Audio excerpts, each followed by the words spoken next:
I got some more here from Trump's CPAC speech. It was a long one. It was a long one. Our big beefy boy is trying to get back into the swing of things. Have some Adderall and start cruising, start babbling. I will say he probably needs to update his stump speech, though, because he's trying to roll out some of the classics, and as time rolls by, these appear even more out of touch than they did previously. So here's one where he does the whole, like, Law and Order shtick. Watch this.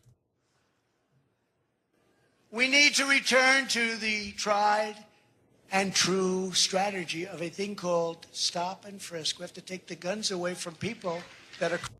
Stop and frisk? 2022, we're talking about stop and frisk? And he just said we have to take the guns away. Wait, what? Are your wires crossing? This is not a line that the right usually likes. Criminals.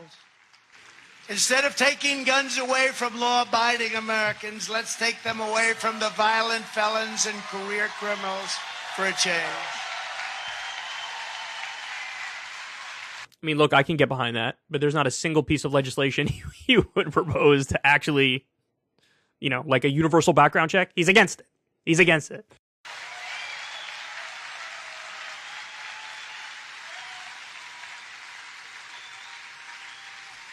We also need a no-holds-barred national campaign to dismantle organized crimes. These are street crimes.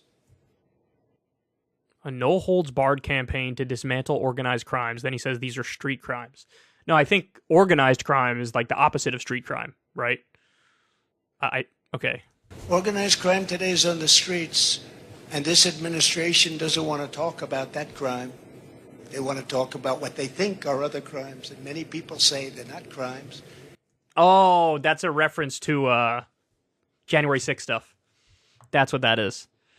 This administration does not want to talk about street crimes. They want to talk about other crimes, and many people say they're not crimes. You mean like the riot at the Capitol? The storming of the Capitol? Is that what you mean? Breaking of windows there, and storming in, and waving the Confederate flag in there, and fights that were happening outside, and an attempted insurrection? Or you mean, you egging on this sort of activity relentlessly? Or the fact that you guys were considering seizing the voting machines and declaring martial law? You mean that stuff? You trying to stay in power after you lost, and it had been proven to you repeatedly that you lost? Is that what you mean? Those crimes? We have to round up the drug dealers, the gang members, and the dangerous offenders, charge them for their crimes, and get them either out of our country and back to where they came from, or put them behind bars. That's okay, standard right-wing stuff. The drug dealers and the gang members, and either deport them or lock them up. But it gets worse. Watch. If you look at countries throughout the world, there's another thing. Please don't say it, sir. Please, sir. Okay, this means he's got his own people, his own staffers, maybe even some of his kids are like, "Hey, dog, don't say that. We don't like that one. That's not a good point. Wait for it." I've been doing this for 30 years, sir. Then I looked at his list of wins. It's not too good. Please don't say it, sir. If you look at countries throughout the world, the only ones that don't have a drug problem are those that institute the death penalty for drug dealers. That's it.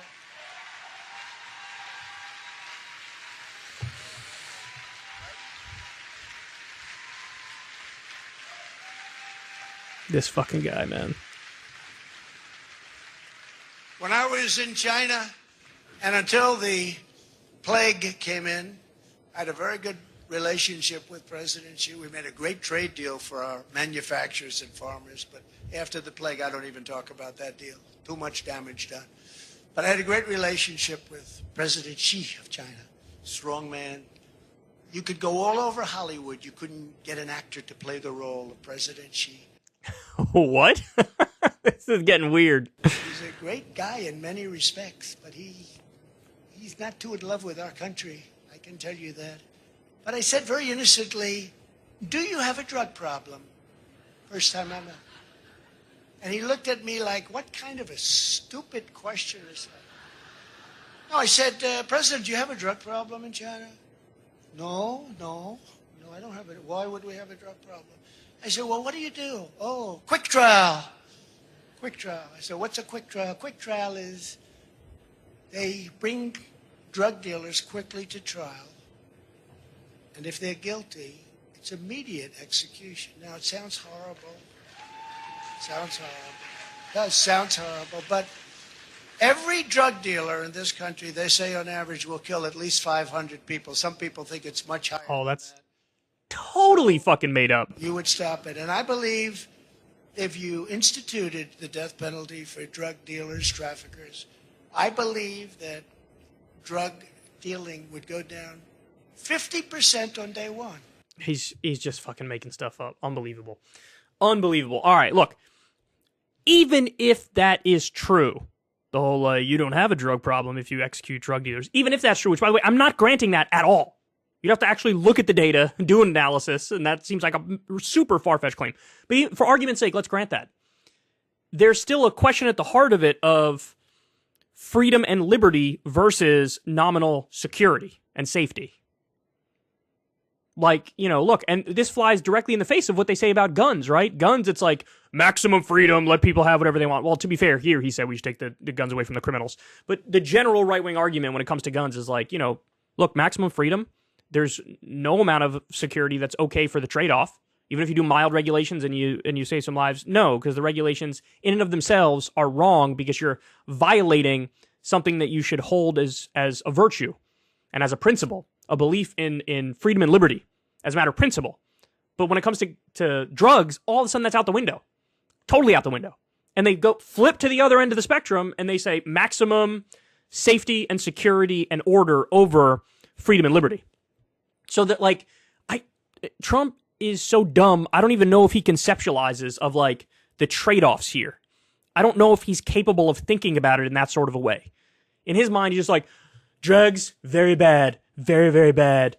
Do bad things, bad people take them. Not good, folks, not good. You have to have a more sophisticated analysis than that. And by the way, if we're having that conversation, okay, well, alcohol's legal in this country. That is a drug that is worse than a lot of the drugs that are currently illegal. Alcohol's worse in every measurable way. So what, should the CEO of Anheuser-Busch get the death penalty? Is that what should happen? And look, and he's a massive hypocrite. There's been reporting previously, we've talked about it, but, you know, he allegedly was a pillhead and popped Adderall, and even people who used to work with him on The Apprentice had stories of him fucking snorting this shit. So this whole thing of, you know, people involved in drugs should die. Should your dealer die? Should you get locked up? Or should you be put to death because you like to get zooted, dog? You like to be high as ball sacks and give these speeches where you're bouncing off the walls. You tell me, man. You tell me. Look, there is a word for this. There is a term for what he's advocating for here. It is authoritarianism. That's what he wants. He wants authoritarianism.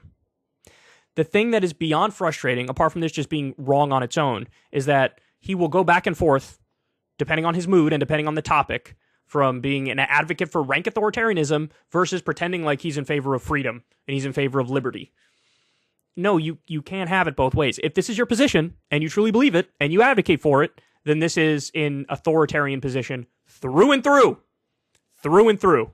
No doubt about it. And by the way, it totally flies in the face of one of the only good things he did, which was free Alice Johnson. Remember that story? Alice Johnson, this like sweet old grandmother who was involved in a drug deal and like didn't even really know she was involved in it or something, or I don't remember all the specifics, but she basically was somehow involved in a drug deal, but she's this like sweet, innocent old grandmother.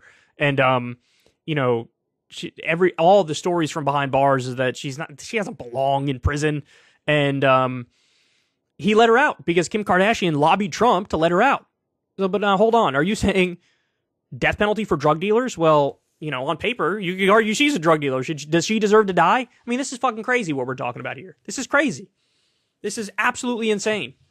And again, you want to know why people around Trump say, hey, don't fucking say this, you idiot? Because the polls are through the goddamn roof when it comes to legalizing marijuana. I don't even know the recent ones. 60, 70%, something like that, support legalizing marijuana. And he's out there saying, let's execute drug dealers. He's taking a page from Duterte.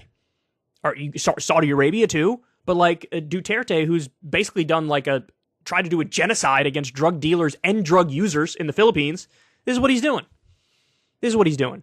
mean, it's just crazy. The guy, any whim he has, he's just like, that's what we should do. I'm going to govern like this. There's no interest in like exploring the issues further,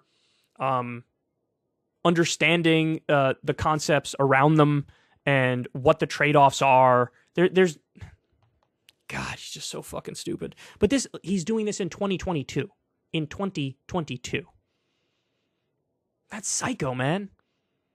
He's mentally stuck in like the tough on crime 1990s moment. And by the way, just the notion of like law and order, we're tough on crime, which they do at times embrace, including Donald Trump. He embraces that notion.